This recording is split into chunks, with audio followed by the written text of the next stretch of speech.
Bueno, buenos días a todas y a todos, porque todos solamente tenemos uno, no dos, pero bueno, dos, pero bien representados.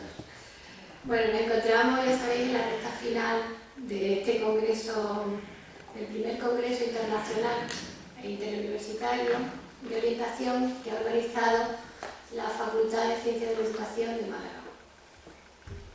Como sabemos, este congreso se marca una serie de objetivos y entre ellos se encuentra el desarrollar un foro de reflexión y diálogo en torno a la situación actual de la orientación educativa y profesional, así como dar a conocer las acciones que se llevan a cabo en los distintos ámbitos educativos y sociales. Para desarrollar estos objetivos, en esta mesa, vamos a analizar la situación actual de la orientación en nuestro sistema de formación, tanto desde el punto de vista de la enseñanza formal como no formal, o de la enseñanza reglada y no reglada, haciendo un recorrido por todos ellos. Empezamos con la orientación en la educación, en la formación ocupacional. ¿Cómo se hace la formación ocupacional y para qué? Además, este es un campo que ahora mismo nos interesa mucho porque en estos momentos de la situación actual es importante orientar a las personas cómo pueden formarse para el trabajo, para conseguir un empleo o para mejorar el empleo que tienen. También pasamos por la orientación en los niveles no universitarios. En los niveles universitarios, como está todo más regulado, pues trataremos lo que es la parte organizativa y la parte desde la práctica, o sea, desde el punto de vista de la parte organizativa y práctica. Y por último, trataremos lo que es la orientación en la universidad. Para ello contamos con 4 personas expertas, porque están trabajando en este ámbito, y además su exposición y su aportación lo van a hacer desde una perspectiva del trabajo que ejercen diariamente, o sea, desde una perspectiva muy cercana a su labor. Tenemos a don Antonio Blanca, doña María José López, don Manuel Blanco y doña Francisca Valdivia.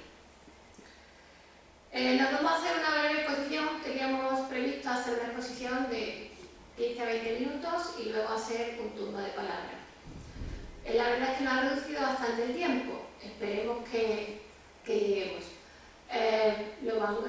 Le pedimos que nos hagan una exposición breve para que luego nos pueda quedar un tiempo para las dudas que se puedan tener. La primera que va a hacer intervención va a ser doña María José López Martín, formadora profesional para el empleo, que es la antigua formación ocupacional y que imparte clases como pedagoga, imparte los cursos pertenecientes a las familias profesionales de docencia e investigación, bueno, tales como formador de formadores, metodología didáctica, metodología de formación abierta y a distancia, diseño de material didáctico, TIC aplicada a la formación, gastos de formación, técnico de formación, MUDE. También como técnico de empleo imparte el módulo de orientación profesional. Y actualmente es profesora interina de esta universidad en el Departamento de Historia de la Educación y imparte la asignatura de Historia de la Escuela en primero de grado de Educación Primaria y Pedagogía Laboral de la empresa en tercero de grado de Pedagogía. Bueno, damos paso a María José. Hola, buenos días. Gracias, Fina. Bueno, como ha dicho Fina, estoy trabajando como formadora profesional para el empleo, la antigua formadora ocupacional. Sabéis que la FPE es un subsistema que pertenece a la formación profesional no reglada. Se ha unido la formación ocupacional, que estaba dirigida a desempleados, se ha unido con la formación continua, que estaba destinada a empleados. Y eso ha dado pie a la formación de la FPE. Es decir, ahora se forman desempleados junto con empleados. Trabajo como técnico de empleo impartiendo el módulo de orientación laboral en todos los cursos que oferta la FPE. En la actualidad, si nos asomamos a la página de la Junta, en la oferta de cursos, bueno, veremos que hay 900 cursos ofertados, pero que realmente hay 40 que hayan empezado. Un poco ya sabemos toda la situación que hay. No han llegado las subvenciones, las políticas activas de empleo están por ver. Le comentaba a un compañero mío que el día 17 y 18 de octubre de esta semana, estos días que han pasado, había un congreso sobre políticas activas de empleo en Vigo. Entonces sería interesante que la semana que viene intentáramos obtener alguna información sobre, bueno, qué fondos se van a destinar a la política activa de empleo. Bien, retomando un poco mi trabajo, como ha dicho Fina, trabajo de técnico de empleo, impartiendo el módulo obligatorio en todos los cursos de FPE de orientación laboral. Hasta el año pasado yo me planteaba este módulo de 15 horas, pues bueno, este curso está formado por 15 alumnos. Entonces, pongámonos, vamos a imaginar un curso de contabilidad y financiación, ¿no?, para empresas. 15 alumnos, con todos haciendo la misma especialidad, contabilidad.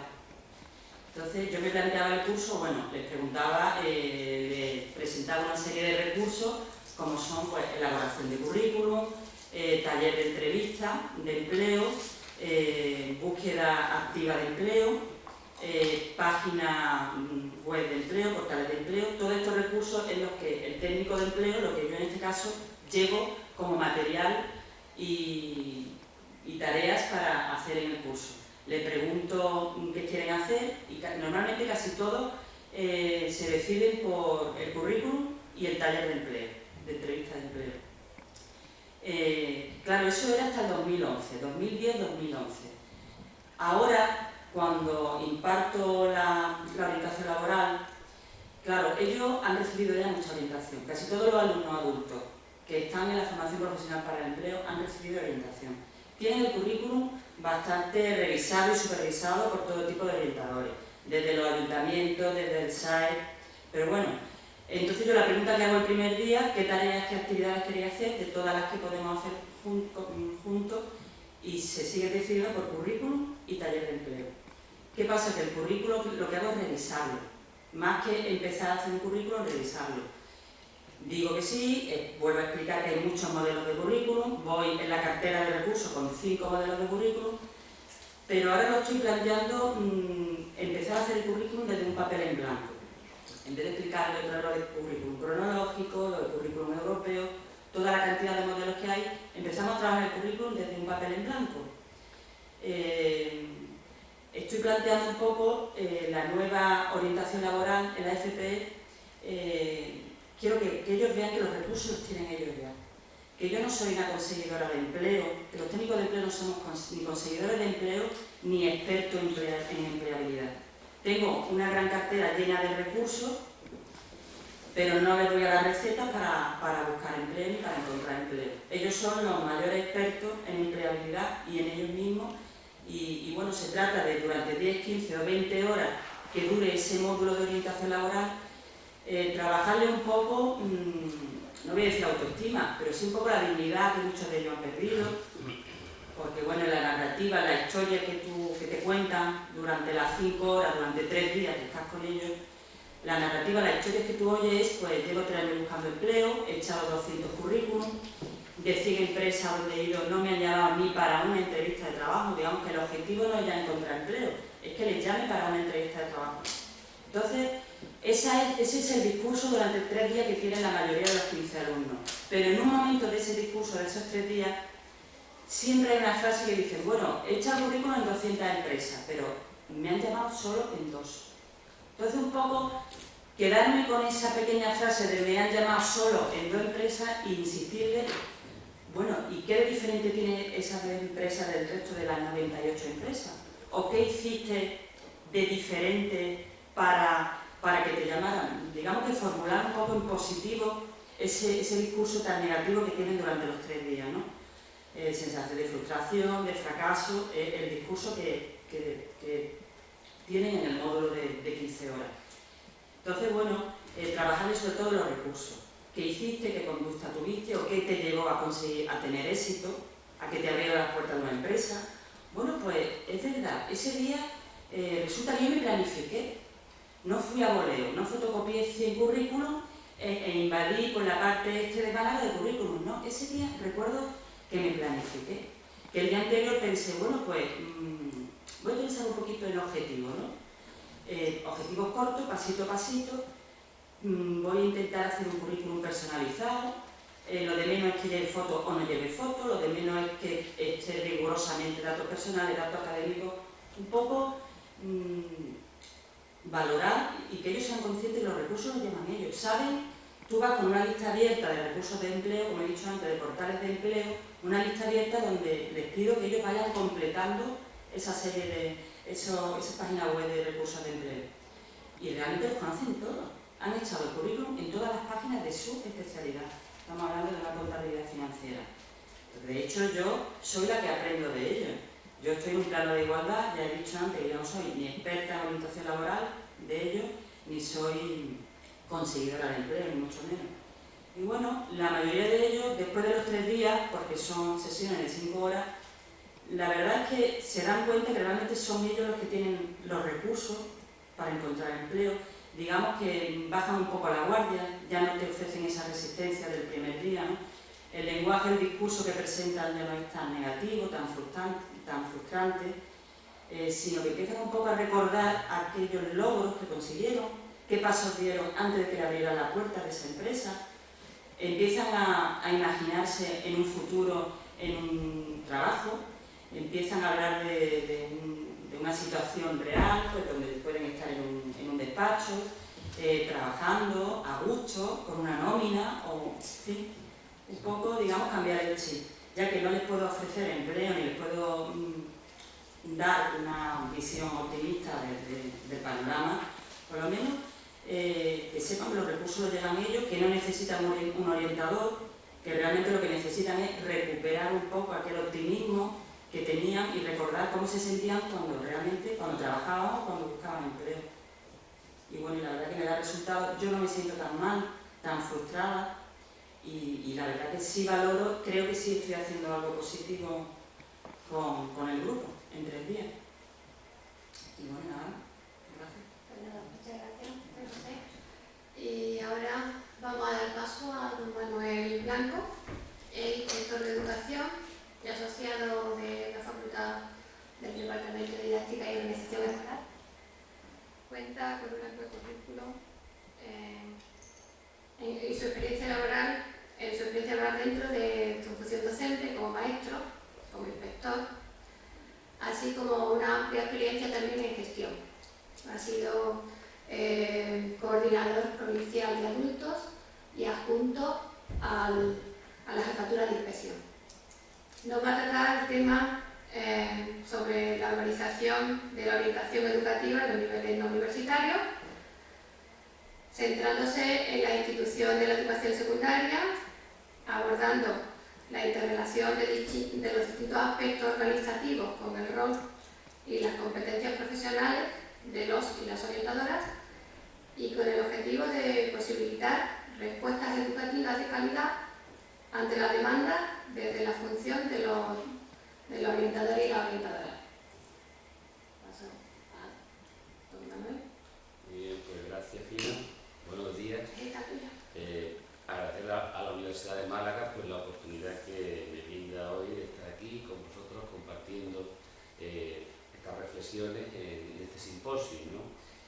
La verdad que escuchaba ahora lo que Fina decía, que yo le había enviado un poco como síntesis de lo que yo quería transmitir esta mañana, y bueno, es complejo, es amplio, y voy a intentar en estos 15-20 minutos pues tratar de por lo menos plantear una serie de cuestiones esenciales.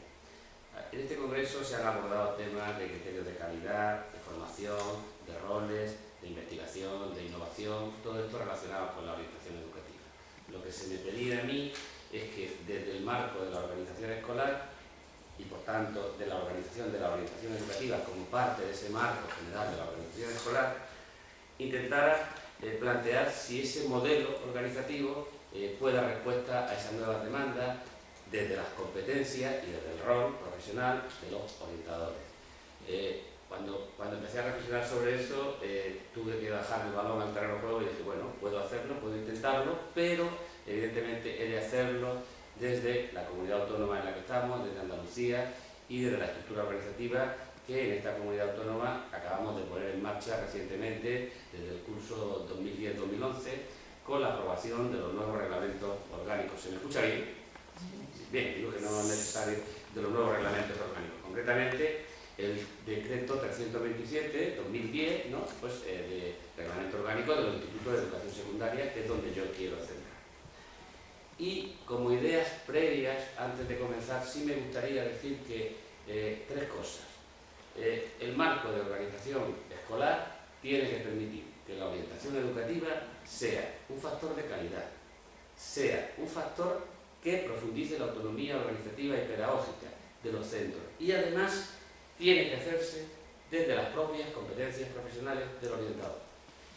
Y evidentemente yo no voy a hablar de las competencias técnicas de los orientadores, sois vosotros mejores en eso que yo, seguro, vosotros seríais mucho mejores que yo en eso, sino yo voy a intentar incidir en algo que me parece importante, y es en las competencias, en las funciones docentes del orientador. Creo que si se profundiza ahí, en esas competencias docentes, es posible avanzar en una organización mucho mejor preparada para que transversalmente la orientación esté en todos los niveles y se pueda acometer mejor la atención de todas las demandas, de las nuevas demandas educativas que llegan. Bien, hecha esta introducción que me parecía procedente, porque si no, no entenderíamos un poco, paso a intentar ver en la transparencia algunas cositas y voy comentando lo que quiero. Le damos la primera, si te parece. Si me ayudas, pero vale, gracias. Ahí veis un poco lo que quiero hacer. Es decir, voy a tocar dos cosas fundamentales. Voy a intentar hacer un análisis normativo del modelo de la orientación educativa que comienza con la LODE en el año 85 y donde hay dos grandes ideas, es decir, la primera creo que la tenemos conseguida, es decir, la orientación como derecho del alumno, nadie pone en duda eso hoy, ¿verdad? Pero vinculado a la función docente. Y ahí sí que ya hay un amplio recorrido desde el año 85 hasta hoy de cómo se ha hecho eso, ¿verdad?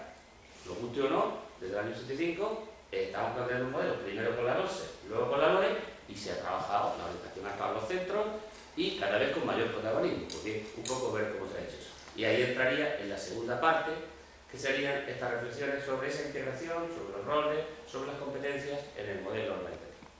Espero, por tanto, que a partir de que termine sea capaz de lanzaros algunas propuestas como colofón, como conclusión de este simposio, ¿no? Bien. Vale. Bien, si nos damos cuenta ahí, me gustaría llamar la atención sobre dos cosas. Primero, que evidentemente esta concreción del modelo organizativo comienza en la LODE. Es algo muy importante para mí, porque ahí quiero subrayar el tema de la función docente. Es decir, yo no voy a hablar de competencias sociales del orientador, yo no voy a hablar de competencias técnicas, pero sí quiero detenerme en esas competencias, en esas funciones docentes que se tienen que plasmar en un modelo organizativo, en Andalucía y en un decreto. Eso es lo que quisiera transmitir. Y lo primero que me gustaría, aunque se va a ir repitiendo, es llamar también la atención sobre el artículo 9, de ese decreto. Para mí es algo muy novedoso. Miren, cuando estaba el decreto 200 del año 97, se meten los orientadores, se crean los departamentos, y si uno se lee las funciones, dice uno, había una función H que siempre me llamaba la atención, que decía, y el orientador tiene que hacer innovación, formación, y decía, ¿y cómo? ¿Y cuándo? ¿Y cómo lo hace? Entonces, yo llegué aquí, me pusieron aquí, ¿y cómo hago yo esto en este centro? Y eso no se desarrolló ahí. Bien, pues yo creo que uno de los grandes aciertos del decreto nuestro de Andalucía, el 327, ha sido que transversalmente ha ido poniendo las funciones docentes del orientador en las estructuras organizativas. Podemos discutir si mejor, si peor, podemos discutir si se está haciendo, si no se está haciendo, podemos discutir si en los proyectos educativos que vemos eso está desarrollado o no, pero la norma sí lo pone. Fijaos que en el artículo 9, por primera vez, en la norma aparece recogida las funciones, deberes y derechos del profesorado, una función del profesorado, de todo el profesorado, una función relacionada con la orientación educativa. Luego la concretación. Por tanto, yo, ya digo, me centraba en esas funciones docentes. Y claro, lógicamente, la LOE y la LEA han hecho que la orientación sea un elemento trascendental de la educación. Por tanto, organizativamente, hay que abordarlo.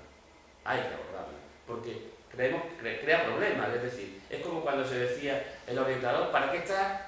Y o no estaba para nada o está para todo. Pues mire usted, ni para nada ni para todo, pero para lo que esté de manera organizada. ¿Vale? Seguimos un poco. Bien, aquí la reflexión que hacía en esta transparencia básicamente era lo de la pieza clave. Es decir, todo el mundo dice, oye, el orientador cada vez es una pieza clave en los centros. Todo el mundo tiene esa, de manera intuitiva, de manera más o menos cierta, de manera más o menos fundamental, pero todo el mundo piensa que el orientador es una pieza clave. Y creo que es pieza clave, yo destaco que sea pieza clave en problemáticas educativas. Ya en problemáticas personales sabemos que tiene una competencia técnica, una competencia que eso lo aborda, pero en detección de problemáticas educativas. Mire usted, al orientador cada vez se le demandan más cosas, más demandas educativas, y eso hay que verlo de manera organizada. Ponía ahí lo de los modelos sencillamente porque quería haceros una referencia. En la norma, si yo comparo las dos normas, el decreto 200 y el decreto del año 97 y el del año 2010, es verdad que hay una preponderancia del modelo clínico en el 200, es decir, se atendían más casos personales, atención a necesidades personales, mientras que en el decreto último, en el decreto 327, hay evidentemente un modelo más global. Están todas aquellas competencias técnicas que hacían del modelo clínico, pero además hay un montón de competencias en las que está el orientador para que las ejerza en diversos órganos. Eso creo que es una gran diferencia con relación al decreto anterior. Bien, bueno, sencillamente aquí no me interesaba más que deciros, destacaros que evidentemente el modelo sistémico abarca el conjunto de la comunidad educativa a lo largo de toda la escolaridad, nadie lo pone en duda, pero sí que el orientador tiene que hacer una intervención global, incluso en la atención de los casos particulares. Previamente tiene que partir de una intervención global y que tiene que estar centrada en un contexto escolar. Tiene que ser, además de eso, es práctica docente y asesor familiar. Simplemente era una apreciación teórica, pasamos. Bien, esto era un poco repetir lo que os venía diciendo de la normativa, que es cierto que incluso luego, hombre, como estoy en Andalucía, es verdad que la LEA incluso incrementa esas referencias a la orientación educativa y está claro que si queremos que la orientación educativa sea un factor que favorece la calidad de la enseñanza, yo mantengo que tiene que estar integrada de manera organizada en cualquier proyecto educativo, en cualquier plan de centro que se precie, tener ese nombre. Bien, y lo de los objetivos institucionales, os lo decía, porque bueno, es verdad que pasamos fin de gracia. Fijaos, esos objetivos institucionales los firma todo el mundo casi en todas las épocas, ¿no? Es decir, queremos mejorar, digo desde la LOS en adelante, pero lo firmamos todos, ¿verdad? Mejora de la calidad, el éxito educativo para todos, reducimos las tasas de abandono, apoyamos el plurilingüismo, impulsamos la formación profesional. Todo esto es un debate que tenemos ahora, las TIC, las competencias básicas, y yo llamo la atención sobre la autonomía de los centros. Os lo decía al comienzo de mi intervención. Todo esto se tiene que hacer con un modelo de autonomía organizativa y pedagógica. Lo dice la norma, pero lo dice la norma a nivel de ley orgánica y en el desarrollo normativo posterior. Y creo que ese es un factor que tiene que estar presente en la labor diaria del orientador. ¿Pasamos? Bien, aquí os hacía un resumen rápido de los dos decretos, como corresponde a este tema. El decreto 200, si lo veis, apostaba por la autonomía, la LOCSE apostó por la autonomía, es verdad que lo apostó. Es verdad que reguló las funciones del Departamento de Orientación, las centró, si os veis las funciones, en el plan de orientación tutorial, pero era un modelo mucho más clínico, que realmente todas las competencias específicas de los orientadores estaban allí muy marcadas. El decreto 213 amplía esa autonomía, siempre referida a la acción orientadora, hace que el profesor tenga funciones de orientación, hace que el claustro fije los criterios de la orientación educativa refleja la orientación en los equipos docentes, en la tutoría, en el departamento, en un departamento nuevo que se llama de formación, evaluación e innovación, etcétera, etcétera. Hace que el orientador colabore con el equipo directivo. Fijaos, todo eso no estaba en el anterior decreto, está nuevo aquí. Por tanto, se regula todo mucho mejor los aspectos organizativos de la organización educativa y esta aparece como una acción transversal que efectivamente se incluye de manera más fácil en el desarrollo docente. Se incluye normativamente en el desarrollo docente. Por tanto, creo que el decreto ahí plantea un modelo organizativo que permite que sea un factor de calidad y que se atiendan nuevas demandas, pero también exige, y nos metemos en el tema del Congreso, que se redefine el rol, que se prioricen las actuaciones, las funciones, porque evidentemente, cuando luego ponga qué piensan los orientadores, me diréis sobrecarga de tareas, funciones, soy chico para todo, me llaman por aquí, me llaman por aquí. Entonces un poco, bien, pasamos. Bueno, bien, ahora a continuación me quedaría todo esto que he venido diciendo, voy a ir rápido, pero todo esto que he venido diciendo quiero que lo veáis un poco de esquema. Es decir, el profesorado pues tiene funciones de orientación. El equipo directivo, fijaos, el jefe de estudios coordina los tutores, coordina las actividades de carácter académico y de orientación, y las decisiones de atención a la diversidad. Ojo con ese tema. También es importante, no lo dije antes, pero el decreto 200 no hablaba de atención a la diversidad, hablaba de atención a las necesidades personales. El decreto 213 recoge las dos cosas, es la misma función, la atención a la diversidad y a las necesidades personales. Es algo mucho más amplio, evidentemente. Es lógica también consecuencia de cómo ha evolucionado este aspecto. Y luego veremos la orientación en estos órganos, la transparencia posterior, que vamos viendo. DFEI, significaba eso, Departamento de Formación, Evaluación e Innovación Educativa. Yo lo he puesto ahí, pasamos.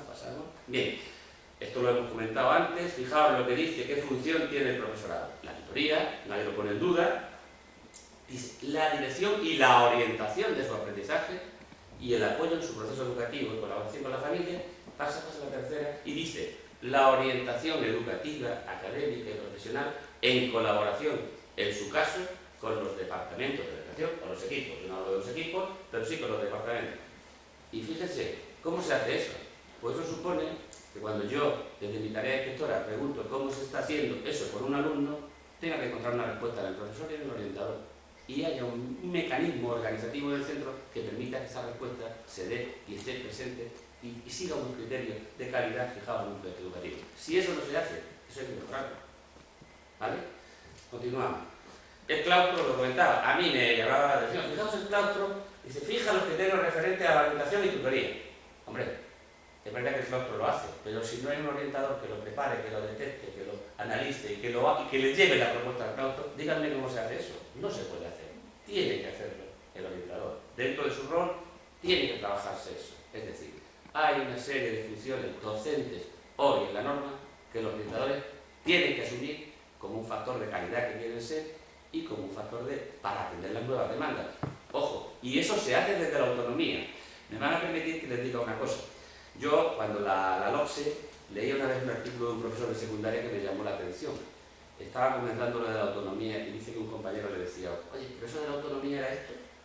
Y si eso de la autonomía era que yo cada vez quería reunirme más, trabajar más, hacer más cosas, dice, claro, hombre, lo de los sueños lo peor que tiene es que a veces se cumplen. Claro, dice, esto es la autonomía, es más trabajo, no es menos trabajo, es que tengo que concretar todo lo que usted me está diciendo. Pues creo que es importante que seamos conscientes de ese tema. Bien, los equipos docentes, bueno, fijaos aquí, yo resalto el segundo punto, las adaptaciones curriculares con el asesoramiento del Departamento de Orientación. Fíjense ustedes, los orientadores están en la sopa, están en todo, pero ahora está mejor definido que antes, en la norma. Seguimos. El POA, Plan de Orientación y Acción Tutorial. Quiero decirles por aclararles bien la tutoría, vale, seguimos, esto no tiene mayor. Y aquí me paro un poco. Es decir, y en todo ese plan de centro, sabéis que lo que antes le llamábamos proyecto educativo, con aquello de las finalidades, el proyecto curricular, ¿qué me queda? Me quedan 5 minutos. Bueno, pues ahí tiene el plan de centro como proyecto educativo, el orientador tiene que trabajar en cuáles son los objetivos institucionales, no los genéricos, sino los propios del centro, en la línea general de actuación pedagógica, en las formas de atender a la diversidad de ese centro, no en qué se atiende, sino de qué manera, en el plan de orientación territorial, en el plan de convivencia, en el plan de formación del profesorado. Lean ustedes un plan de centro y lean ese apartado. Se llevarán grandes sorpresas. Y otros criterios de agrupamiento del alumnado, etcétera, etcétera. Bien, las funciones del departamento de orientación las pasamos, son muy parecidas a las que había. Pues me están diciendo que me tengo... Bien, aquí me pararía un poquito, fijaos. Perdón, que miré que estas eran las mismas del decreto 200, es decir, la evaluación psicopedagógica, las sesiones de evaluación, el asesoramiento del profesorado. Esto cambia, en el desarrollo del currículo. Asesorar al equipo directivo y profesorado, la aplicación y la actuación de medidas que nos pasa. Y destacaría, evidentemente, sigue adelante, este departamento. Creo que es claro. Ahí se concretan la mayoría de las funciones docentes y de las competencias docentes que el orientador tiene que poner en juego para conseguir realmente que se haga realidad ese modelo organizativo que yo estoy planteando. Fijaos, el orientador entonces haría otras cosas, colaboraría en hacer otras cosas, perdón, no las haría él solo. Diagnóstico de necesidades formativas del profesorado. Propone actividades formativas para hacer el plan de formación. Cada curso seguimos, final. Elabora proyectos de formación, investiga sobre el uso de buenas prácticas, fomenta el trabajo cooperativo, informa al profesorado sobre líneas de investigación, pasando, y fomenta iniciativas entre los departamentos, establece indicadores de calidad. Oiga, la calidad aquella, vamos a concretarla en indicadores. Y ahí el orientador es pieza clave, desde mi punto de vista. Hacía yo tres interrogantes. ¿En el contexto actual es posible el desarrollo de estas funciones? No solo ya en el decreto de salud, sino en general. ¿Han sabido los centros educativos administrar la función orientadora en todo su potencial? ¿Y el orientador como agente de cambio es una posibilidad real o solo conceptual? Lo hacía para que ustedes luego... Después, ¿qué opinaban los orientadores? Pues lo recogía de varios documentos, pero la autopercepción colectiva suya era: estamos inmersos en una diversidad de demandas que hace que en ocasiones el trabajo sea percibido como una realidad dispersa, difícil, tenemos sobrecarga de tareas. Es verdad que ya no somos tan extraños, ya no somos tan ajenos, nos estamos acomodando dentro de la cultura educativa. Háganlo, hay un mecanismo organizativo que lo está favoreciendo y creo que es importante, que se está haciendo. Las funciones de cambio e innovación no estaban depuradas, pero siguen pensando que son pieza clave en ese modelo. En 3 minutos termino. Bien. Les había puesto todas las competencias de grado de pedagogía, pero no las voy a leer. Me gustaría pasar sencillamente a dos cosillas, 2 ideas. Pasa, te digo cuando pare. La anterior, por favor, fíjense las competencias. Organizar, gestionar, evaluar centros, servicios, es decir, las promociones de orientación en pedagogía, utilizaba el grado de pedagogía donde yo trabajo, se van a formar en esas competencias profesionales. Tienen que saber formarse en esas competencias profesionales. Pasamos. Fijaos, y aquí quiero nombrar a un compañero que estuvo en una ponencia y destacó que las competencias más tratadas al final del grado, fijaos, serían estas, las 5. Diseñar, esa es Eduardo Elósegui Bandera, lo voy a decir aquí, es don Eduardo Elósegui, y él destacó 2 competencias: diseñar, desarrollar, gestionar y evaluar planes, proyectos, programas, recursos y materiales para la acción educativa, y promover, planificar y gestionar la implantación del proceso de innovación educativa y de modelos de gestión de calidad. Me alegró mucho leer esto, porque creo que estaba un poco... Y decía, cualquier proceso que implique aprendizaje de competencias o habilidades es territorio de pedagogos. Yo en este caso, sí, pasamos. Bien, simplemente destacar 2 cosas y termino. Me baso en decir lo siguiente. De 12 competencias que se analizaban en una conferencia que leía yo sobre el rol del orientador del siglo XXI, la autora destacaba que 10 son docentes. La científica, la interpersonal, la didáctica, la organizativa, la de planificación, y había dos que eran las técnicas, las competencias específicas del orientador. Bien, termino, hay más cosas, pero sí que me gustaría, si me permitís, 2 minutos y os leo las propuestas que yo, en conclusión de todo lo que vengo diciendo, os quería trasladar. La organización de la orientación educativa se tiene que concretar en un modelo de organización general del centro que se base en la autonomía pedagógica y organizativa y que se plasme en un documento que es el plan del centro. El modelo organizativo tiene que posibilitar el desarrollo profesional de todas las competencias de los orientadores en los distintos órganos de coordinación del centro. El fortalecimiento de las funciones de cambio e innovación en el rol del orientador precisa acciones formativas. Esto no se puede hacer sin una formación permanente y actualizada del orientador. El modelo organizativo tiene que posibilitar la participación activa del orientador en el fomento del trabajo cooperativo. No lo puede hacer solo. No, esto no lo puede hacer solo nadie. Es pieza clave, por tanto, el orientador en la cultura de la colaboración. Como factor de calidad de la enseñanza, desde la orientación y a partir de las buenas prácticas, se tiene que potenciar la experimentación e innovación en el centro docente. Es la mejora continua por innovación. Por tanto, el orientador es un factor esencial en contribuir a la profesionalización de la docencia y a la concreción de la autonomía del centro. Factores que son hoy, todo el mundo lo dice, de calidad en un sistema educativo. Por tanto, todas esas acciones, en mi opinión, contribuirán positivamente a la redefinición del rol del orientador y a integrar equilibradamente todas las competencias profesionales, las técnicas, las docentes, las sociales, en la atención a las nuevas demandas educativas que son una realidad en el centro educativo. Muchas gracias. Bueno, muchas gracias, Manolo. Vamos a pasar ahora... Pasa que tenemos poco tiempo. Entonces,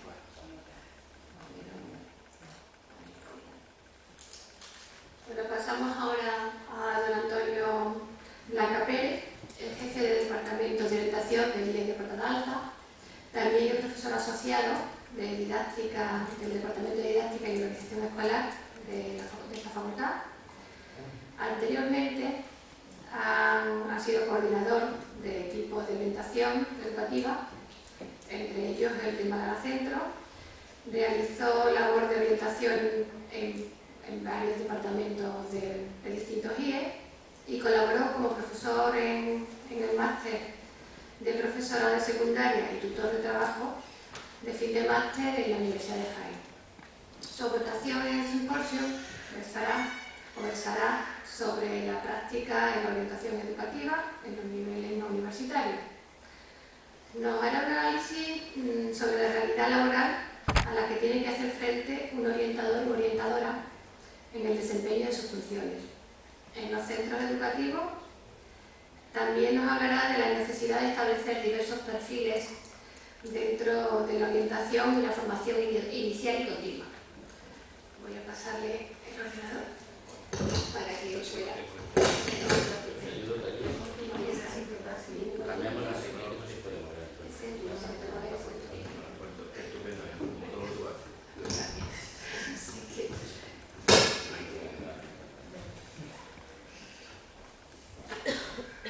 Dan una pastilla, a ver si se tranquiliza, porque yo no puedo más. No me ha llegado la regla y si mi papá se entera, me mata. Ayúdame. No quiero estar aquí, no me interesa nada lo que me cuentan los maestros y hasta que no me vaya de esta especie de cárcel voy a fastidiar todo lo que pueda. Yo estoy aquí para enseñar matemáticas, ya no aguanto más. Sube tú a clase a ver si puedes con ello. Mi hija necesita más horas de logopedia. Me he quedado en el paro y no puedo pagar un gabinete particular. Haga algo, por favor. De verdad, maestro, si yo estudié mucho rato, pero es que no se me queda nada en la cabeza. Por mucho que insista, no voy a cambiarme de clase después de 25 años. Que le pongan un ascensor. Esto de la mediación es un rollo, una pérdida de tiempo. Mano dura es lo que necesitan. Esto se me está yendo de las manos. 52 expulsiones en un mes es demasiado. A ver, ¿qué dice el orientador? No pienso ponerle la cánula. Estos niños no deberían de estar en centros normales. Estas y otras parecidas son algunas de las frases con las que a diario se enfrentan la orientadora y el orientador en los centros educativos de niveles no universitarios. Reflejan una realidad, un reto que debe de ser asumido y contestado en el momento. Muchas de ellas no tienen espera y requieren ser contestadas o solucionadas en el instante. La tranquilidad del usuario, la confianza y la credibilidad que él mismo haga de nuestro trabajo dependen en gran medida de ello. Pero para poder dar respuesta a estos interrogantes, él o la profesional deben de atesorar un buen bagaje de preparación teórica, técnica y práctica. En general, el desempeño de la función orientadora tiene, en grosso modo, 3 grandes ejes sobre los que pivotan la mayor parte de los problemas planteados. El primero de ellos tiene que ver con problemas relacionados con el desempeño de su función, tanto por la amplitud de funciones como por la indefinición, percepción y expectativa de la misma por parte del centro y de la comunidad escolar. Un segundo eje tendría relación con los problemas de formación y de información de la función orientadora como consecuencia de la diversidad de procedencia y de la percepción del desarrollo de la función de la misma. Por último, podemos encontrar dificultades que tienen relación con temas organizativos, de intervención y de evolución. La sociedad ha evolucionado enormemente en las últimas décadas y con ellas el tipo de relación, el entramado emocional y la expectativa que se hacen de los sistemas públicos, sociales, sanitarios o educativos. En este último centraremos nuestra intervención, aunque será difícil poder desvincularlo de los otros, como más adelante veremos. Mi intervención no va a recoger el corpus normativo que sustenta el perfil profesional del orientador o orientadora escolar. Las personas que me han antecedido en el uso de la palabra en este congreso ya lo han hecho y con mucho más acierto del que yo pudiese tener. Pretendo, pues, centrar la misma en observaciones de las realidades con las que, por suerte para mí, he podido presenciar y sobre las que a diario reflexiono. Bueno, vamos a iniciar el canto. Tomando prestadas las palabras del profesor Bolívar, quizás fuese necesario establecer un filtro justo en el momento de la solicitud de ingreso de un o una estudiante a cualquier universidad, en la que de manera gráfica, me lo van a permitir, un funcionario o una funcionaria de la Secretaría General de Matriculaciones le hiciese preguntas de este tipo. ¿Usted quiere ser físico o enseñar física? ¿Usted quiere ser escritora o enseñar gramática y literatura? Este filtro debería de ser suficiente y también necesario para determinar de qué forma se organizan las enseñanzas de la correspondiente carrera universitaria a la que se opta. Lo digo porque en gran medida muchas de las demandas, dudas e indecisiones que nos encontramos, especialmente entre el profesorado de la educación secundaria, tienen como base la carencia de alguna estrategia básica de enseñanza y de los más elementales procesos de aprendizaje que se producen en el aula. Por no mencionar la desazón que la presencia de necesidades educativas especiales asociadas a algún tipo de discapacidad o alteraciones conductuales puede producir en el profesor o profesora dentro de su aula. En estos últimos años, con la puesta en marcha del máster de profesorado secundario con un mayor programa de práctica externa en centros de trabajo, se ha iniciado un proceso encaminado a suplir las carencias que he mencionado, pero sus resultados aún están pendientes de comprobación. En la etapa de educación infantil y primaria, por el contrario, el principal problema con el que se enfrenta los orientadores y las orientadoras es otro. En la formación inicial de este tipo de profesorado sí se contemplan créditos de docencia que intentan dotar de la herramienta necesaria al futuro maestro o maestra, pero la realidad del aula actual sobrepasa lejos las propuestas recibidas. En la actualidad se escolariza a más del 100% de la población infantil en edad escolar. Esta población refleja, siempre lo ha hecho, una realidad social próxima. Llegan a los centros a las 7:30 o a las 9 de la mañana con sus mochilas bien cargadas.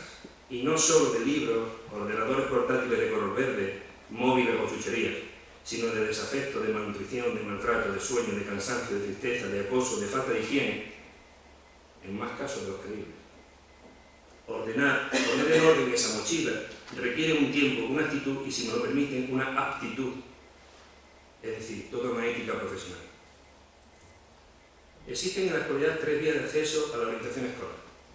Estar en posesión de la licenciatura de Pedagogía, de la de Psicología o de la Psicopedagogía. Cada una de ellas, a su vez, faculta para otros desempeños profesionales, por lo que no son carreras universitarias cuya única salida laboral sea la orientación escolar. Esta circunstancia determina en buena medida los currículos que conforman su respectivo plan de estudio y, por tanto, la formación académica de quien la cursa. Dichos currículos difieren sustancialmente uno de otro, aunque comparten alguna materia de manera casi testimonial. Véanse los respectivos planes de estudios vigentes. Sin embargo, el desempeño de la función orientadora en el entorno escolar requiere un perfil muy determinado, recogido en la normativa actual, pero que, en la práctica, supone una distinción importante entre las funciones que se realizan en un departamento de orientación educativa y las que se realizan en un departamento de orientación en un centro de secundaria. Con la idea de establecer 3 ámbitos territoriales de actuación, surge la actual estructura orientadora escolar. El primer círculo lo conformarían los departamentos de orientación pertenecientes como miembros de la plantilla orgánica de los centros a los claustros de centros de educación secundaria. Su actuación se realiza exclusivamente dentro del centro educativo al que pertenece. El segundo estaría compuesto por equipos sectoriales que atienden al centro de educación infantil y primaria de un sector geográfico concreto. En la provincia de Málaga, a modo de ejemplo, están en funcionamiento 18 equipos de orientación educativa. Ello supone que cada equipo ha de atender a varios centros, el reparto se realiza en función del número de orientadores y orientadoras que tenga el equipo, y de esta manera cada orientador y orientadora atenderá a un número determinado de centros de educación infantil y primaria adscritos a ese equipo. A nivel organizativo, los orientadores y orientadoras dependen de su equipo de orientación educativa, pero funcionalmente del centro en el que estén prestando sus servicio en cada momento, siendo uno de estos centros llamado centro de referencia, al que se incorpora este o esta profesional como miembro del pleno derecho. Dualidad de dependencia, pues. El tercer nivel lo componen los equipos cuyo ámbito de actuación es la provincia. En el caso de la nuestra existe un equipo especializado en cada una de las áreas de objeto de trabajo por parte de la organización escolar, conducta, tercera de altas capacidades, discapacidad motórica, atención temprana, y un equipo de trabajadoras sociales. Los tres niveles de actuación bajo la coordinación del equipo técnico provincial con sede en la Delegación Territorial de Educación, Cultura y Deporte. Como puede deducirse, todo perfectamente estructurado y perfilado. Pero ¿cuál es el perfil y cuáles serían las competencias profesionales del orientador? La incorporación de todo el alumnado al sistema educativo ha significado la necesidad de la correspondiente adecuación orgánica, funcional y normativa de los centros educativos, pero, y de eso trata esta aportación al simposio, esa adecuación ha supuesto que en la práctica nos encontremos con dos perfiles profesionales distintos para profesionales que tienen diversidad formativa universitaria. Por poner un ejemplo de lo que pretendemos explicar, es como si a una persona le bastase estar en posesión del grado de matemáticas para exigirle que impartiese física o química o dibujo técnico y que además se le exigiese que fuese capaz de impartirlo al alumnado de cualquier edad y condición. En una lectura somera a la normativa actual encontramos, además, que no se realizan las mismas funciones en un equipo de orientación educativa que en un departamento de orientación. Veamos pues a qué nos estamos refiriendo. La normativa recoge las funciones de los equipos de orientación educativa, nos indica que estos, los orientadores, que desempeñan su función en los mismos con carácter general, han de, muy rápido, asesorar a los centros de colaboración, asesorar al profesorado en diseño, colaborar con los centros de profesores y la aula de extensión, atender a la demanda de evaluación, asesorar al profesorado, participar en el diseño y desarrollo de programas, asesorar a la familia, elaborar y adaptar y divulgar materiales. Eso con carácter general. Con carácter más específico, atienden 4 grandes áreas de intervención.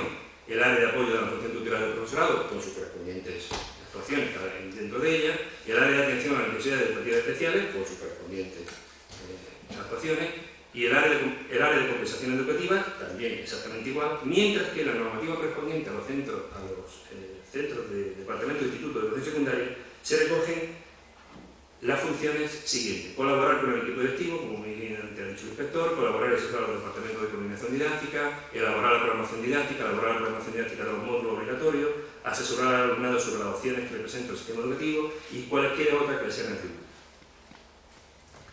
En 2003, la Asociación Internacional para la Orientación Educativa aprobó en su Asamblea General celebrada en Berna, Suiza, el listado de competencias profesionales necesarias para el desarrollo de la función orientadora. Agrupó la misma en las siguientes categorías: categoría central y categoría especializada. Y dentro de cada una de ellas, una serie de listados de competencias necesarias. Por ejemplo, de diagnóstico, 6. De orientación educativa, 10. De desarrollo profesional, 11. De counseling, 16. De información, 8. De consulta, 8. Digo, el número de competencias necesarias para poder realizar la función en unas condiciones medianamente aceptables. Como podemos observar, un perfil profesional competente muy complejo, difícilmente alcanzable con la oferta formativa actual, inicial y permanente. Sin embargo, la base para poder desarrollar estas competencias en el entorno educativo es la credibilidad que el orientador o orientadora posea ante los miembros de la comunidad educativa en la que presta su servicio, y para alcanzar dicho crédito ha de poseer un amplio conocimiento de las normas y los conocimientos pertinentes, además de poseer determinadas cualidades personales. Entonces, ¿qué tiene que tener una personalidad bipolar? Tras analizar cualitativamente en un primer acercamiento al estado de la cuestión, las tareas que los dos primeros niveles de intervención que los orientadores y las orientadoras escolares realizan, queda fuera de la presente aportación al estudio del tercer nivel, parece evidente que las mismas nos hablan de un determinado modelo de intervención, de un determinado perfil profesional bien distinto en uno o en otro sector. Y si me permiten el atrevimiento, los gráficos casi nos hablan del perfil más idóneo, en función del nivel de intervención en el que la o el profesional vaya a realizar su tarea. Así, parece evidente que un enfoque pedagógico y didáctico, sin tanta relevancia en lo estadístico o lo diagnóstico, encaja mejor en el primer nivel, el llamado centro, mientras que aquellos y aquellas profesionales que trabajan en el segundo nivel, sector, tendrían un perfil mucho más ajustable al enfoque psicodiagnóstico y psicométrico. Mientras que en el desarrollo de la actividad llevada a cabo en el centro educativo hay un sesgo importante hacia el desarrollo de la labor mediante la puesta en marcha de programas, en el nivel que atiende a un determinado sector se tiende más a la intervención personal, individual, mediante el counseling o el diagnóstico. Parece lógico, pues, que podamos pensar en una revisión del modelo formativo inicial y permanente en función del perfil profesional al que nos vayamos a dirigir y que deseemos tener en nuestro centro educativo. Si eso no se produce, tendremos que invertir unos recursos temporales y personales cada vez que un determinado profesional, en función de su perfil inicial, acceda a uno u otro nivel con el correspondiente reciclaje. ¿Cuál sería ese nuevo perfil profesional? Tomando pues en consideración lo expuesto anteriormente, podemos acordar que con el desarrollo normativo actual y con las necesidades y expectativas que vienen planteando los centros educativos de niveles no universitarios y las comunidades donde se encuentran inmersos, se produciría una mejor adecuación de los recursos personales que el Servicio de Orientación Escolar viene prestando a los mismos si desde la propia universidad se establecen itinerarios perfectamente definidos para el posterior desarrollo profesional. No quisiera dejar de mencionar una opinión fruto de mi experiencia, que es la que me ha permitido la osadía de escribir esta reflexión en voz alta, que comenzó a formarse hace tiempo y que adquiere hoy, si cabe, más vigencia aún. Me refiero al perfil profesional del psicopedagogo o de la psicopedagoga. Desde mi punto de vista, el diseño de un plan de estudios mixto en el que la parte diagnóstica, científica, estadística y biológica se complemente con conocimientos didácticos, curriculares y pedagógicos tiene una muy buena base para dar respuesta a lo esencial de cualquiera de los niveles de intervención a los que el futuro profesional de la orientación tenga que dedicarse. La psicopedagogía era una respuesta real a la situación de este nivel profesional.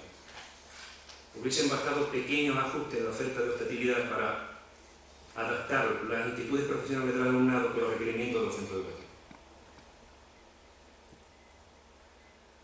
Por último, no quisiera concluir mi aportación a este simposio sin antes hablar del papel que la formación permanente del profesorado ha desempeñado y desempeña en la capacitación y la puesta al día de dicho colectivo.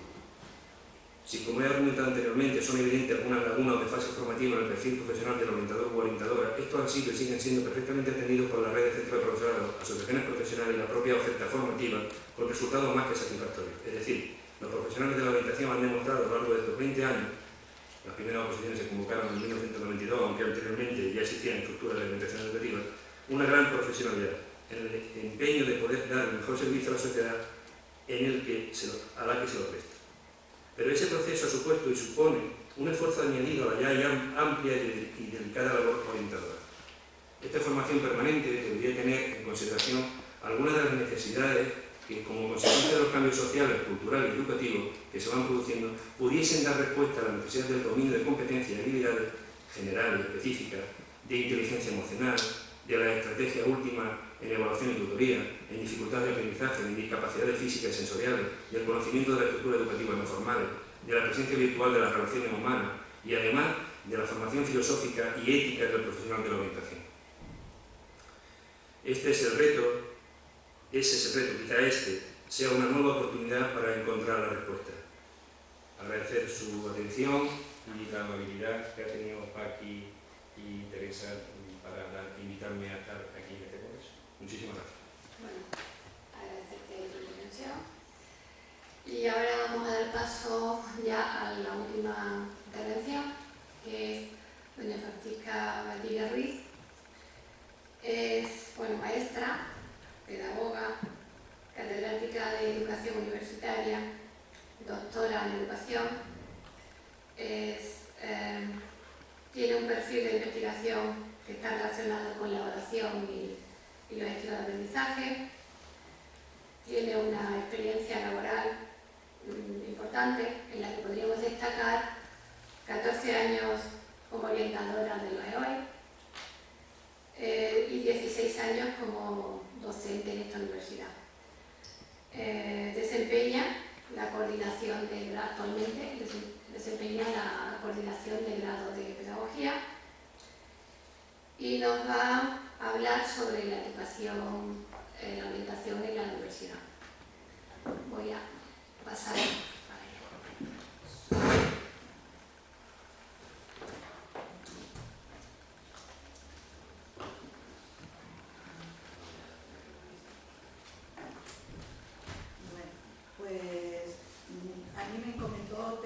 La tarea de montar este simposio y pues yo tenía compañeros incluso en el mismo curso académico el año pasado, el segundo de pedagogía del grado, pues bastante estupendos como para no tener que ir más lejos, ¿no? En buscar gente que pudiera con solvencia responder a lo que se esperaba de este simposio.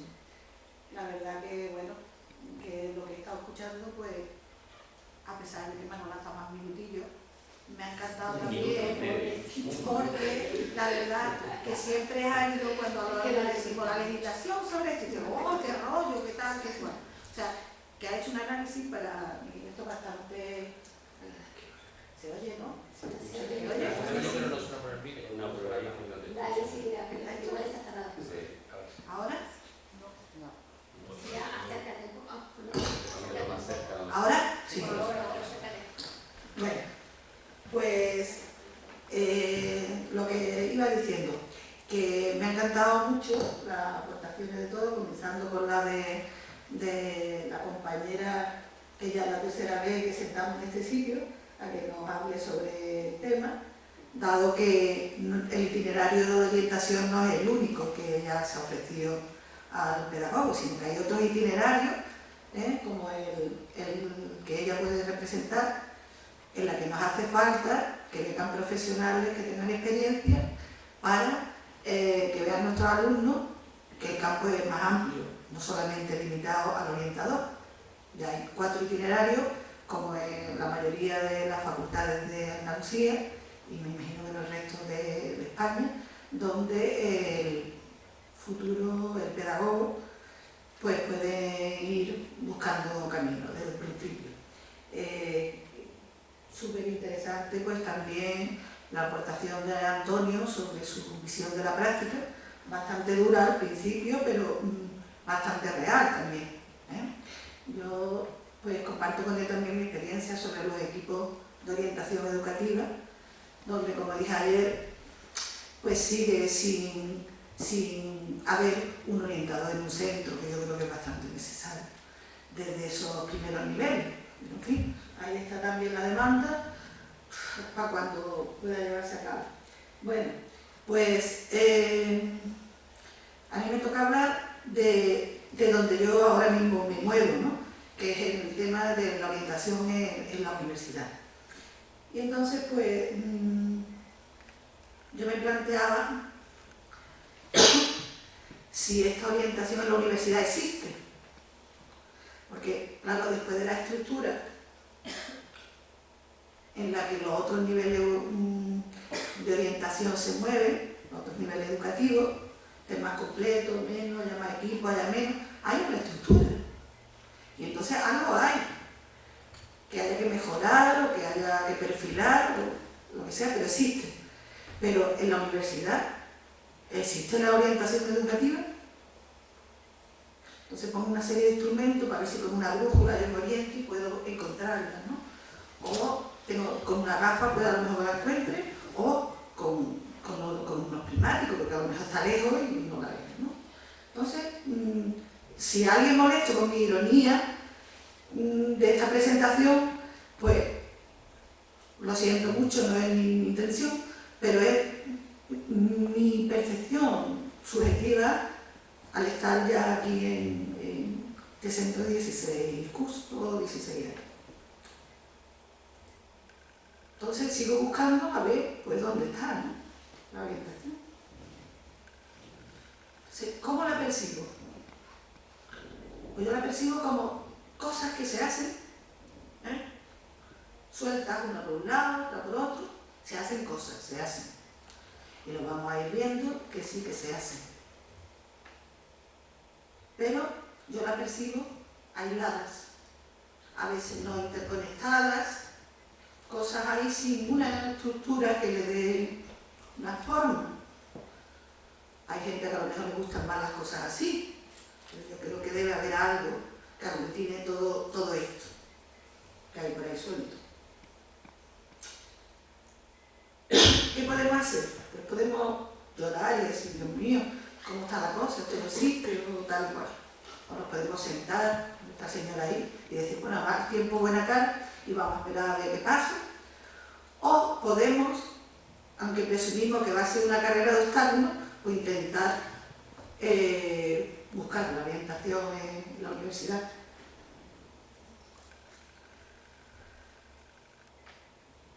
si buscamos y sabemos buscar bien, a lo mejor la encontramos. Entonces, como bien sabéis, pues donde nos movemos ahora mismo tenemos mucha facilidad de acceso a internet, a documentos, a lo que hacen en otros sitios, y entonces pues dice que no se puede abrir el archivo especificado, pero es igual. Nos ponemos a buscar y por ejemplo nos encontramos que en Córdoba sí hay un programa que está instaurado, porque nos falta la conexión a internet. Bueno, no pasa nada. Entonces, pues aquí nos iríamos a Córdoba a ver un programa que tienen instaurado ya desde hace unos cuantos cursos sobre cómo un profesor puede tutorizar desde que entra alumnos de primero a 25 alumnos hasta que finalicen su estudio.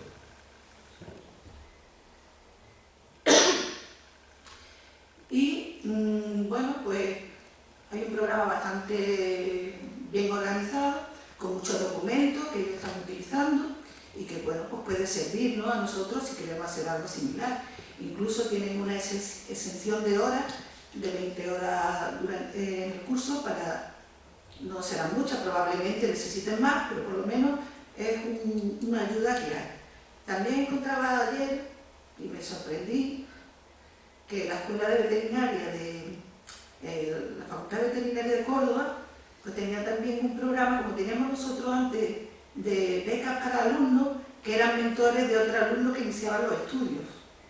Estas becas estaban con los proyectos pilotos, pero ya desaparecieron los pilotos y desaparecieron ya cuando los grados se instauraron, digamos. Pero sorprendentemente en Córdoba siguen estando. Después, pues también la Universidad de Granada tiene un plan de mentorización dentro del plan de gestión de calidad, tanto a nivel de alumnos como a nivel de profesores. O sea, también se mentoriza el profesor que lleva más años a los profesores que van entrando, a los noveles. Y bueno, dentro de ese programa, pues yo tuve la oportunidad, me invitaron a dar un seminario sobre metodología docente, y bueno, un programa que no solo se limita, como en otras universidades, a ver cuántos alumnos pasa de un curso a otro, de cuestiones estadísticas, sino que también intentan mejorar la calidad con intervenciones concretas en las dos vertientes, el alumno con sus iguales y los profesores también, que es bastante interesante.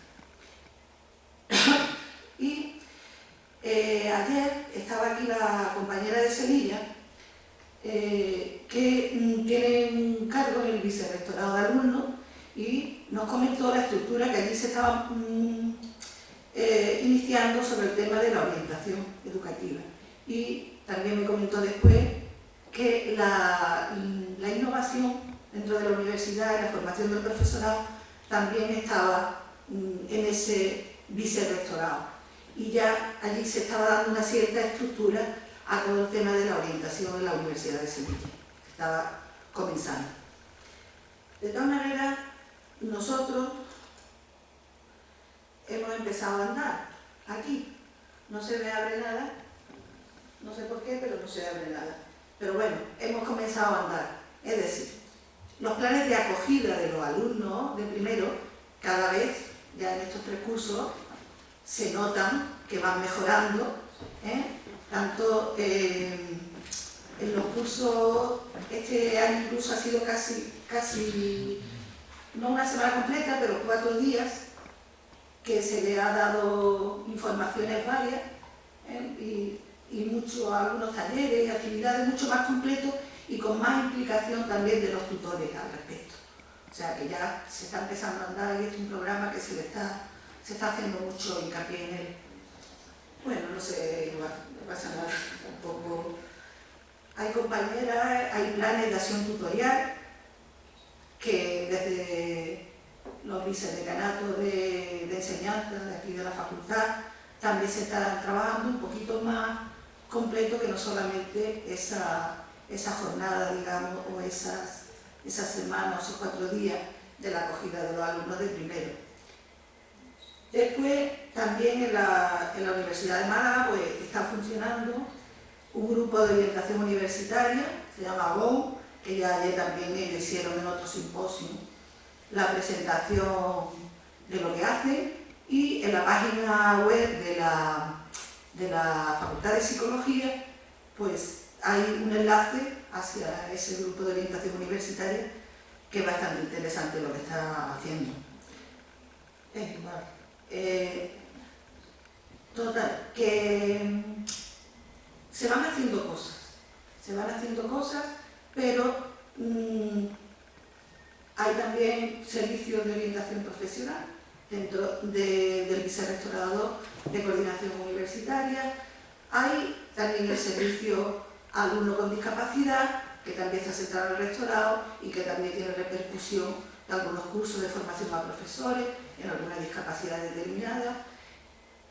Se hacen cosas, pero no se ve esa estructura que aglutinaría todo lo que hace, dando una coordinación y dando otra sensación de que las cosas se van haciendo.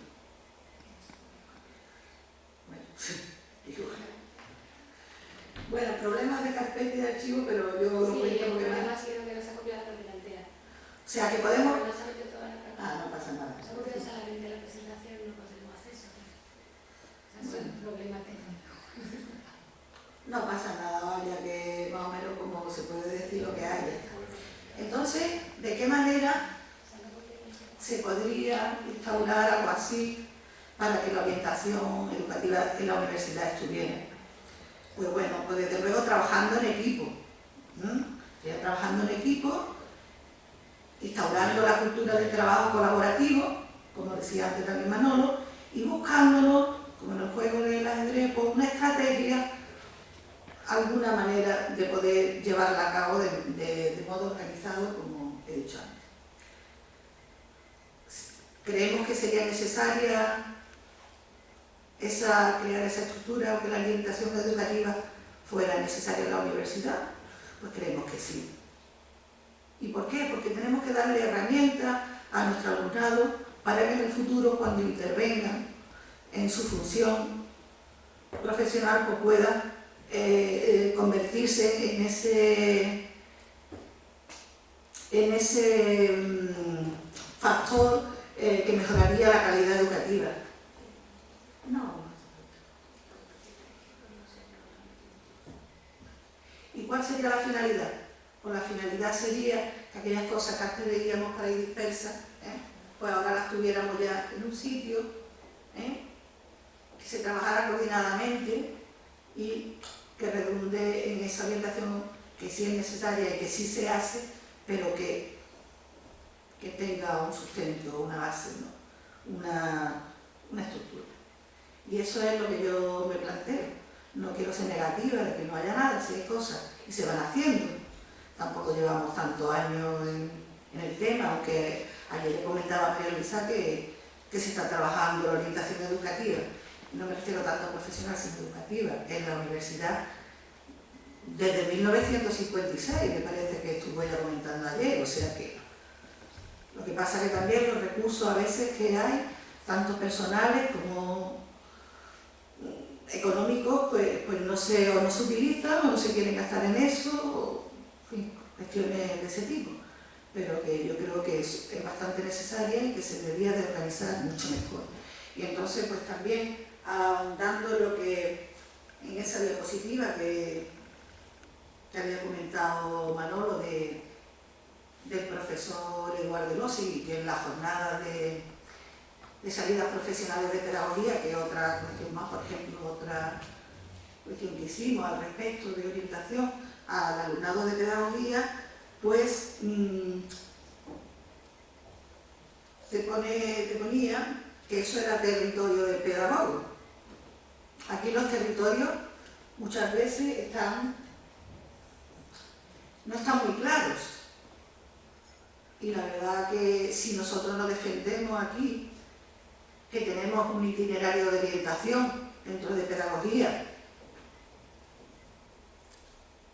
con incongruencias, porque en el máster de secundaria, antes el pedagogo no tenía que hacer el máster, ahora sí, ¿Por qué? Si ahora hay hasta un itinerario de orientación dentro de los nuevos grados de pedagogía, ¿por qué tiene que hacer el pedagogo que tiene su itinerario cogido con su asignatura realizada, tiene que hacer el máster de profesorado de educación secundaria en la especialidad de orientación?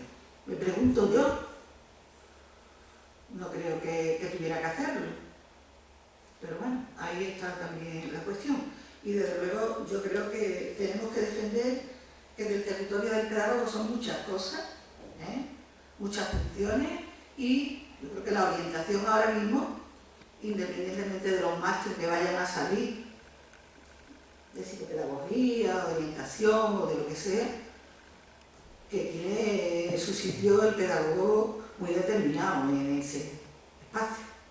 Y que incluso, pues, en esta estructura de orientación que podríamos montar desde la universidad, que aquí en nuestra facultad está viendo acogida para poder llevarla a cabo, y a nivel de rectorado pues también se podría organizar, pues creemos que incluso se podrían llevar a cabo desde las prácticas de la orientación de los alumnos en tercer y cuarto de pedagogía de ese itinerario, se podía contar con ellos para formar también esta estructura, tanto en la facultad como a nivel de la universidad completa.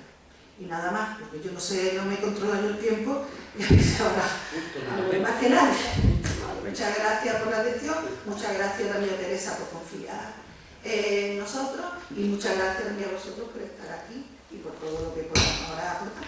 Bueno, yo quiero dar gracias a la mesa y a vosotros por, bueno, aguantar un poco la rapidez con que se han hecho, se han hecho con mucha premura porque nos han quitado muchísimo tiempo, pero no obstante no queremos dejar un tiempo, aunque nos cueste el descanso, para poder preguntar, para que ustedes puedan preguntar, sobre las dudas que surjan o sobre algo que tengáis interés. Cualquiera de los componentes de la mesa, así que pasamos al turno de preguntas. No es una pregunta especialmente, sí, yo quería hacer solo una reflexión, sí, felicitar, creo que se me ha... Bueno, felicitaros porque llevo 20 años trabajando en orientación, siempre he estado en centro secundaria, me siento identificado con todos los componentes de la mesa, cada uno en una faceta. Me había ayudado, Antonio simplemente le quiero decir que se te habla una frase muy importante, que es, oye, que tú ya lo has visto y sigue igual. El mago, el que llegue aquí de mago o de Virgen de Lourdes, no sé. Esa creo que es la que a mí más me llega. Apúntalo otro día. Con María José sí me identifico mucho porque yo he utilizado mucho, he estado trabajando en compensación mucho tiempo y entonces he tenido muchos alumnos pendientes de los cursos de formación que también me han llegado reportes, que me da pena porque es su única salida. Y yo no sé si desde aquí o se puede llevar a algún sitio. Hay alumnos y hay centros que necesitan estos programas y estos cursos, pero vamos, tenerlos hasta la zona. Son alumnos que no salen de ahí si no se les proporciona desde fuera, y si nosotros no se lo ofrecemos, ellos no lo saben buscar, ni siquiera saben desplazarse. Te hablo de alumnos que ya han terminado la obligatoria, que ya tienen 17 años, pero que ellos solos se mueven en su barrio. Y es muy difícil que ellos solos, y que sus familias menos, puedan buscar todas estas cosas. Entonces me parece que tu labor, a pesar de que tú te mueves en otro estamento, ya sé que con otro tipo de alumnado, pero a mí me recuerda mucho cuando he estado trabajando en este grupo. Con Manolo también me sentí muy identificada por toda la normativa. Yo en estos 20 años creo que he pasado por 3 fases. Quería reflexionarlo para que veáis. Cuando yo empecé, ni siquiera el director ni yo misma sabíamos exactamente ni qué había que hacer, ni a qué iba, ni quién era yo. Me preguntaba, ¿pero tú eres laboral o eres profesora? Yo qué sé. También me han dicho, ven, no, es que ahora ya no hay BUP, es la ESO. Entonces estaban los grupos de REN, los de la reforma. Entonces, ponerte al día, reunirnos entre los 20 que habían nombrado, 20 orientadores en toda la provincia, reunirnos, ver para qué estábamos, que casi nos costó el curso.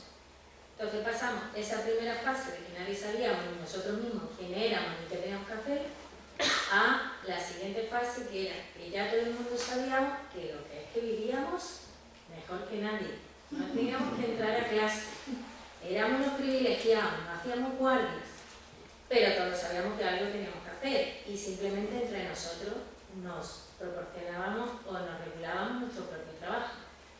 Hasta que hemos llegado a la última fase con el decreto 326, que todo el mundo sabe que funciona, todo el mundo sabe que hacemos todo. Ya tenemos guardia, ya tenemos tutorías, ya tenemos familia, ya coordinamos proyectos, porque nadie tiene tiempo, solo nosotros somos los que más tiempo tenemos, entonces coordinamos todo, llevamos todo el asesoramiento, el FEIE, el equipo técnico, y yo no sé vosotros, pero a mí me faltan horas.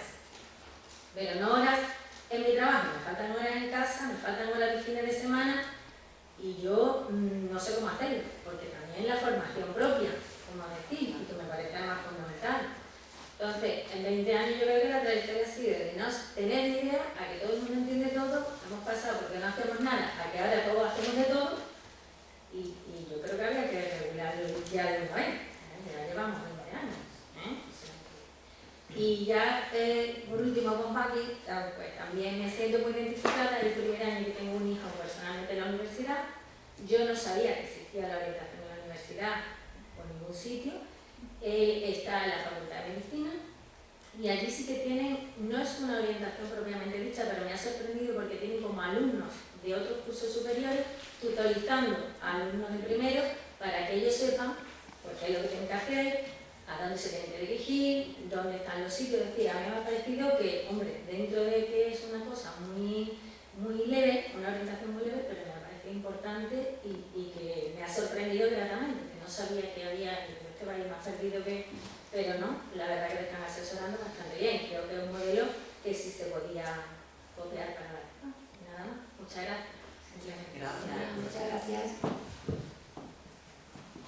Muchas gracias por tu aportación. Y a ver si hay más personas que quieran preguntar.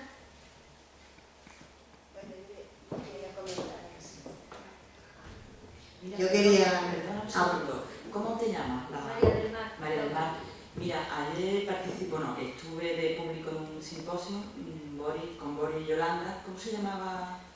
Era sobre pedagogía laboral, es lo que hablaba. Entonces, uno de los ponentes vino representando a Euroforma, que es una empresa de formación, una empresa de consulting.